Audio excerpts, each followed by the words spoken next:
고린도 전서 3장 16절 말씀, 너희가 하나님의 성전인 것과 하나님의 성령이 너희 안에 거하시는 것을 알지 못하느뇨. 누구든지 하나님의 성전을 더럽히면 하나님이 그 사람을 멸하시리라. 하나님의 성전은 거룩하니 너희도 그러하니라. 아무도 자기를 속이지 말라. 너희 중에 누구든지 이 세상에서 지혜 있는 줄로 생각하거든 미련한 자가 되어라. 그리하여야 지혜로운 자가 되리라. 네.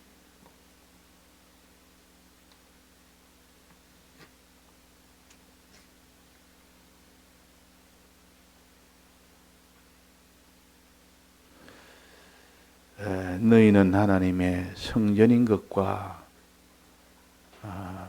눈에 보이는 하나님이 성전을 만들어서 눈에 보이지 않는 우리 성도들을 가르치는 것이 하나님의 역사입니다. 모세가 광야를 지날 때 성막을 하나님이 짓도록 했습니다. 그 성막은 하나님이 거하는 집입니다. 그 뒤에 나중에 성전으로 이제는 또 성격이 됐고, 그 뒤에 성전이 이제는 무너지는 이 바벨론에게 다 거기에 파괴가 되어서 무너지는 때도 있었고, 그 뒤에 다시 포로에서 돌아와서 성전을 다시 짓는 재건하는 때도 있었고, 그 뒤에 주후 60년 때 성전이 헤롯 성전이 완전히 다 돌 위에 돌 하나도 얹어놓지 못할 만큼 다 파괴가 되었고, 지금까지 이제는 성전은 눈에 보이는 성전이 아니라 너희가 바로 성전이다. 이것을 가르치기 위하여 눈에 보이는 성전을 모세 때부터 예수님 계실 때까지, 또 예수님 주 60년에 완전히 무너지기까지 성전이 어떠함을 가르치고, 이 성전을 통해서 우리가 어떻게 해야 될 것을 가르칩니다. 너희는 성전이라. 하나님의 성전이라. 즉 하나님이 거하는 집이라, 그 말입니다.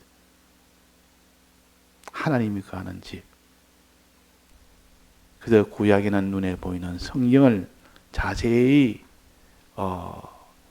어떻게 지어야 되며, 성전 안에는 무엇이 있으며 어떻게 구성이 되어야 되는지를 잘 알려주신 것은 우리 안에 어떻게 해야 하나님이 거하실 수 있는 그런 성전이 되는지를 잘 알려줍니다.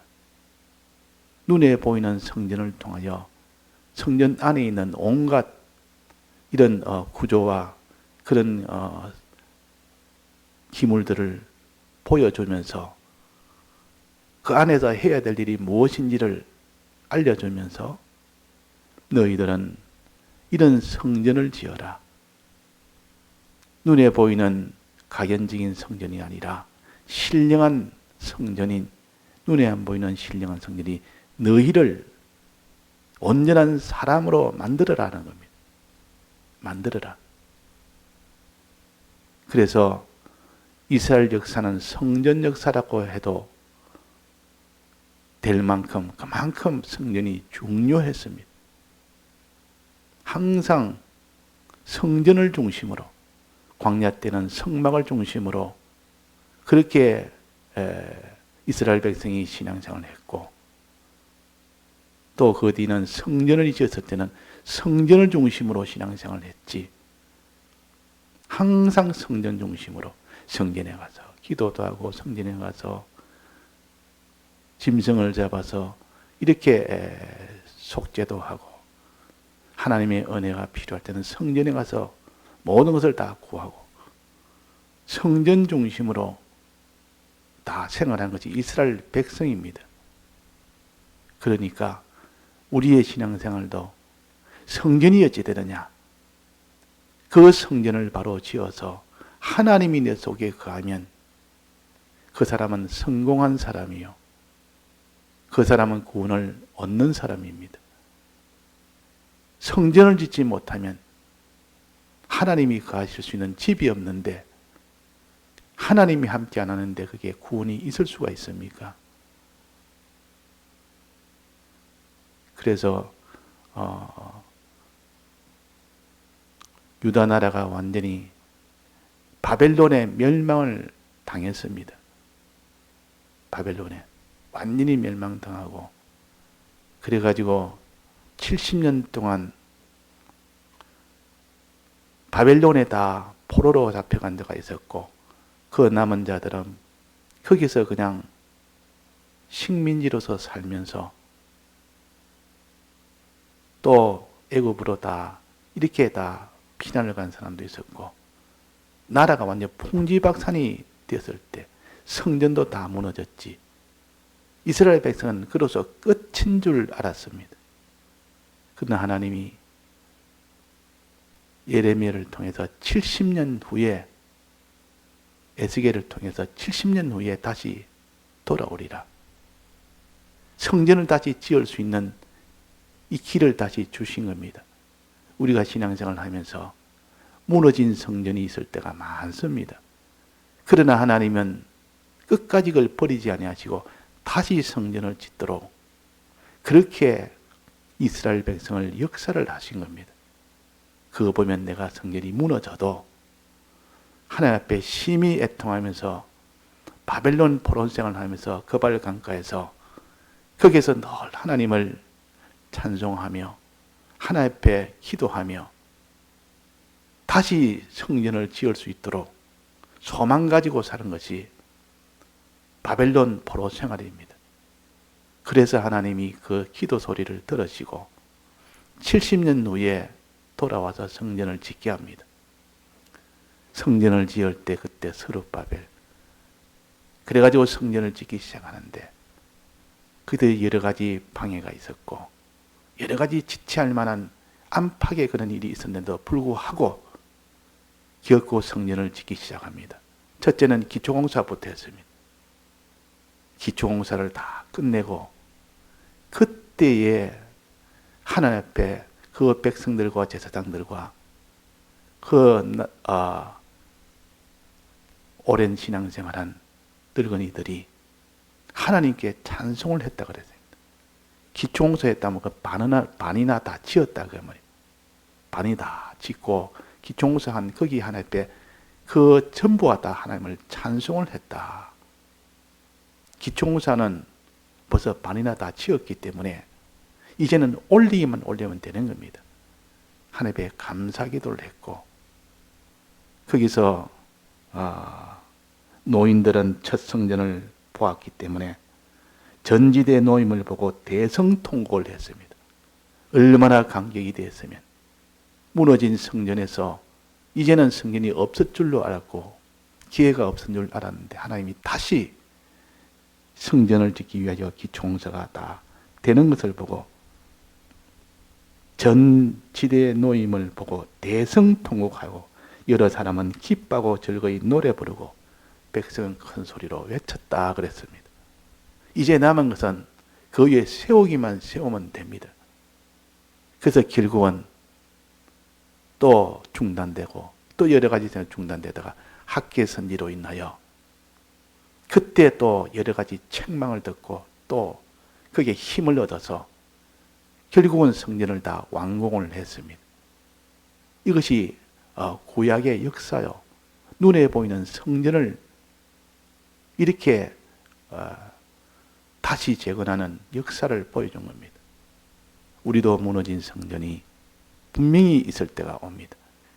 그럴 때 우리는 바벨론 거발강가에서 성전을 다시 지을 수 있는 그런 소망의 기도를 드린 사람들은 다시 다 돌아와서 성전을 다 다시 재건을 했습니다. 우리도 그런 무너지는 성전 때가 있더라도 다시 시작하는 그런 때를 소망하고 또 그 일을 위하여 힘쓰는 우리가 되고 성전을 지을 수 있는 기회를 줄 때에 지체 없이 모든 것보다 그것을 제일 먼저 성전을 짓는 그런 우리가 되어야 되겠습니다. 그래서 9절에 보면 너희는 하나님의 밭이요 하나님의 집이다. 하나님이 가는 집이다. 17절에는 오늘 봉독한 17절에는 너희는 하나님의 성전이다. 너희나 하나님의 집이 성전이요. 그것을 하나님의 교회라고도 합니다. 너희는 하나님의 교회라. 하나님과 너희들이 만나서 하나 되는 곳이 그것이 교회입니다. 그것이 우리의 구원이 됩니다. 하나님 아버지와 우리가 딱 하나 될 때 그것이 구원이 완성이 된 때입니다. 하나님 아버지와 우리가 하나가 되는 참 성전이 되면 하나님 아버지와 우리가 하나가 되고 동시에 우리는 하나님의 아들이 되는 겁니다. 하나님의 아들 되는 이 권세를 얻습니다. 하나님과 하나 되는. 그래서 우리는 성전을 잘 지어서 하나님이 그 안에 거하실 수 있도록 거하시는 동시에 우리는 하나님의 우리 아버지가 되고 우리는 그의 자녀가 되는 겁니다. 이것이 구원입니다. 그런데 하나님이 우리 속에 거하실 수 있는 그런 사람이 되려면 첫째 성전을 깨끗하게 해야 됩니다. 하나님이 오시는데 보니까 더러우면 그 성전에는 못 들어갑니다. 거기에 거할 수가 없습니다. 얼마나 더러우면 주님은 아예 그 성전이 아니고 내 집이 아니다. 거기에 못 들어오십니다. 또 성전에 거기는 더럽지 않아야 되고 즉 거룩해야 된다 그 말입니다. 더럽지 않아야 하고 또 그 성전에는 지혜가 있어야 된다 했습니다. 요 지혜가 있어요. 두 가지가 있어야 된다. 거룩이 있어야 되고 지혜가 있어야 된다. 이래야 하나님 아버지가 거하실 수가 있죠. 하나님 아버지가 보니까 얼마나 거룩한지 그 성전이 거룩한 자가 되었을 때 너희는 참 거룩한 자라. 내가 너에게 거할 수가 있다. 또 거기에 지혜 있는 자가 있다. 지혜가 있으면 내가 거할 수가 있다. 지혜를 다른 말로 의라 그럽니다. 거룩이 있고 의가 있으면 된다. 거룩이란 말은 하나님과 이 세상을 다 구별해서 세상이 들어오지 못하도록 막는, 세상이 더럽히지 않도록 하는 그런 것이 다 거룩입니다. 그렇게 거룩한 자가 되고 또 그렇게 지혜로운 자, 즉 의로운 자가 되어야 비로소 하나님 아버지가 와서 또 거하면서 너는 이제는 내 아들이고 나는 너의 아버지가 된다. 그렇게 하나님이 오십니다. 그런데 누가 이 성전을 거룩하게 할 것인가? 누가 이 성전을 의로운 이 성전을 만들 것인가? 지혜로운 성전을 만들 것인가? 이런 누가 합니까? 반드시 성령이 와야만 그 일을 가능합니다. 성령이 우리 속에 오지 않으면 우리는 거룩한 우리가 될 수가 없고 우리는 의로운 우리가 될 수가 없습니다. 성령이 와야 된다 그 말이에요.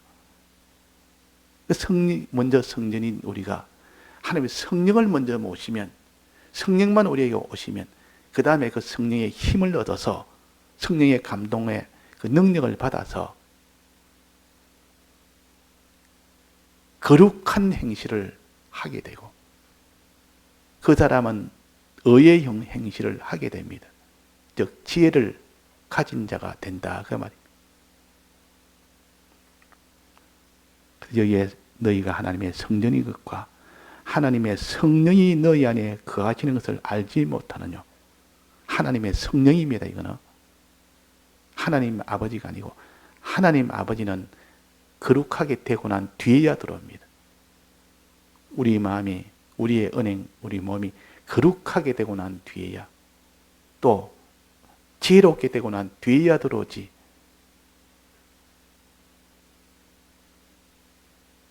그런데 성령 하나님이 먼저 오셔서 거룩하게 하는 이 일을 완성할 수 있도록 오신 분이 성령 하나님이십니다. 그 성령 하나님을 먼저 내 마음에 모셔서 거룩한 자가 되도록 이렇게 도움을 받아서 이루어지고, 또 성령 하나님의 도움을 받아서 지혜로운 자가 되면 이제 그 성전은 하나님 아버지가 거할 수 있는 성전이 되는 겁니다. 이것이 구원이요.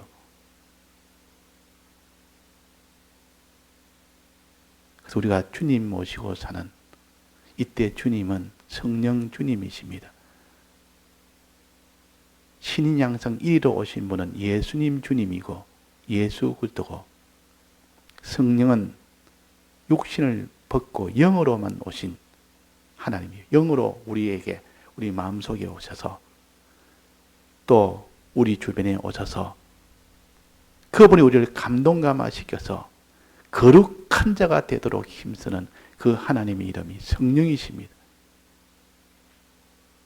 이 성령은 또 어떻게 받느냐? 말씀과 하나 될 때 성령을 받습니다. 말씀이 내 마음과 하나 되고 내 몸과 하나 되고 내 양심과 하나 될 때 비로소 성령이 옵니다. 그래서 성령이 우리 마음속에 먼저 와야만 그 다음에 우리가 거룩한 자가 되고 의로운 자가 되기 때문에, 거의 다 이루어지면 아버지가 우리와 하나가 돼서 이제는 우리 하나님은 우리 아버지 되고 우리는 그의 아들이 되는 이 구원이 최종 이루어집니다. 근데 성령을 우리 마음속에 모시는 이것이, 엘리사가 엘리야를 따르는 것도 성령이 아니면 안 되었다 그 말이에요.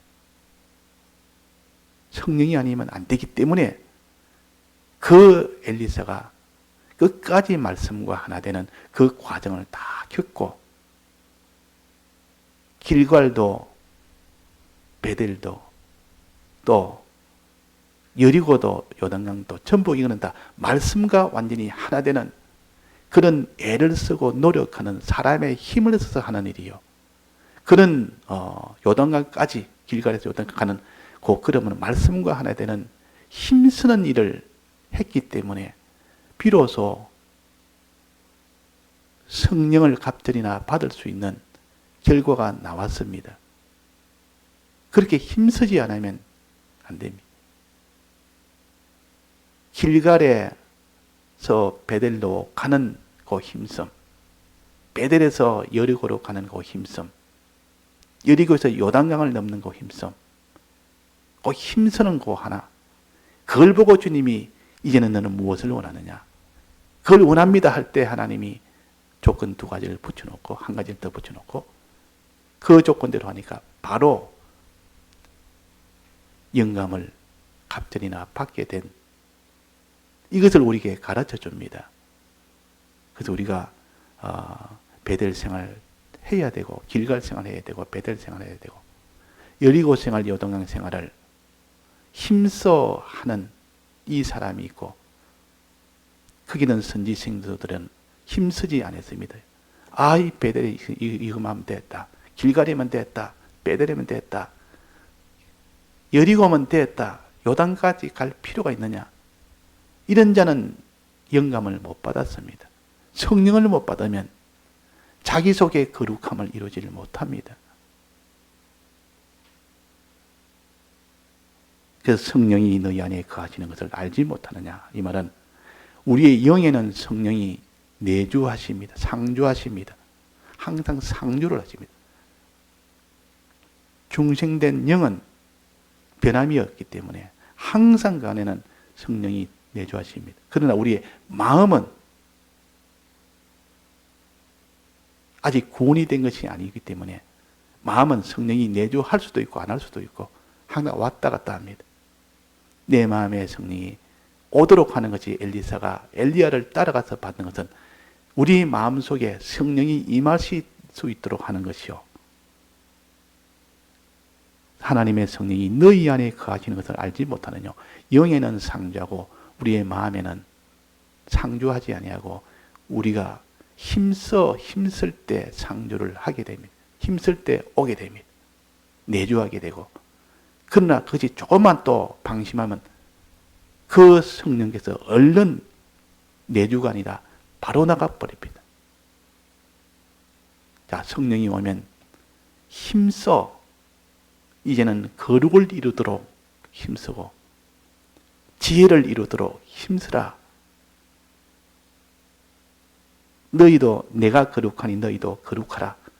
하나님의 성전은 거룩해야 된다. 내가 거룩하니 너희 성전도 거룩하면 내가 그 안에 거할 수가 있다. 또 그 밑에 지혜를 말했습니다. 지혜는 하나님의 뜻대로 하는 건데 뜻 중에서도 다른 사람에 대해서 그들을 갖다가 다 복되게 하는 그런 하나님의 뜻을 가져서 지혜라 그럽니다. 지혜라. 다른 사람의 빚을 탕감해 주는 것, 죄빚을 탕감해 주는 것, 많은 사람을 옳은 대로 돌아오게 하는 것, 그런 것은 다 지혜입니다. 그렇게 하니까 나중에 그들이 이 땅에 있을 때 그들에게 이런 선을 베푸니까 그들이 나중에 영접을 한다 그 말이에요. 그들이 영접한단 말은 하나님, 주님이 바로 영접을 하는 겁니다. 이게 지혜라 그런. 다른 사람을 생각하고 자기만 생각하는 사람은 지혜가 없는 사람이에요. 다른 사람을 위하니까 그 사람이 자기를 위하는 때가 옵니다. 그 자기를 더 사람이 위하는 것이 아니라 그 사람의 주인 되시는, 구주 되시는 예수님이 네가 내한테 했다. 다른 사람에게 죄를 탕감해 주니 곧 나한테 한 것이다. 내가 헐벗을 때 너가 내게 입혀주지 않느냐. 배고플 때 내가 먹여주지 않느냐. 그런 적 없습니다. 나는 저 죄인한테 했는데 뭐 주님한테 했습니까? 그에게 한 것이 곧 나한테 한 것이라. 내가 너를 영접하겠다. 그들이 영접하는 게 아니라 실은 주님이 영접을 합니다. 그러니까 지혜라는 것은 다른 사람에 대해서 죄를 없애는 그 일에 도와주고 다른 사람의 의를 나가는 그 일에 도와주고 예수 그리스도를 믿도록 하는 그 일에 도와주는 그 일을 하는 것이 지혜요. 이런 지혜가 있을 때 하나님이 우리를 참 성전이라 그러고 우리 속에 하나님 아버지가 이제는 오십니다. 자, 그래 거룩이 있고 지혜가 있으면 하나님 아버지가 우리 속에 오시면 우리는 하나님의 자녀가 됩니다. 자녀되는 권세를 얻습니다. 이것이 건설구원의 요면을 또 가르칩니다. 영접하는 자고 그 이름을 믿는 자. 영접은 누굴 영접합니까? 성령을 영접하면 영접을 받아서 성령의 영접을 받아서 성령을 모셔서 그 말이에요. 성령을 모셔서 네가 거룩한 자가 되고 네가 이런 지혜롭고 어려운 자가 되면 하나님의 자녀가 되는 하나님이 내 속에 거하는 이 구원이 이루어진다. 하나님 아버지가 되는 아버지가 내 속에 거하게 되는 이 구원이 되는 겁니다. 그러면 천하가 달라들어도 그 사람은 헤아질 못합니다. 핍박을 하고 죽이고 십자가에 죽여도 그들은 하나님의 아들이기 때문에 더욱더 그를 존귀하게만 하는 것이지 조금도 해를 받지 않습니다. 상을 받습니다. 이것이 터 위에 세우는 것이요. 거룩한 행실. 또 지혜로운 그런 행실은 터를 닦은 위에다가 세우는 그런 역사를 하는 겁니다. 집을 질 때 2단계입니다. 기초공사를 놓고 거기에서 하나님 앞에 감사와 찬송하고 대성 노인들은 대성통곡을 했다. 과거에 지은 그 전지들을 알기 때문에 그것을 다 잃어버리고 나는데 다시 지으니까 얼마나 감개무량하겠습니까? 70년 후에 다시 지으니까. 자, 이런 우리에게는 하나님의 성전이 되는 이 재건 운동 그것을 해야겠습니다. 다 같이 통성으로 기도하시다가 자주 하시겠습니다.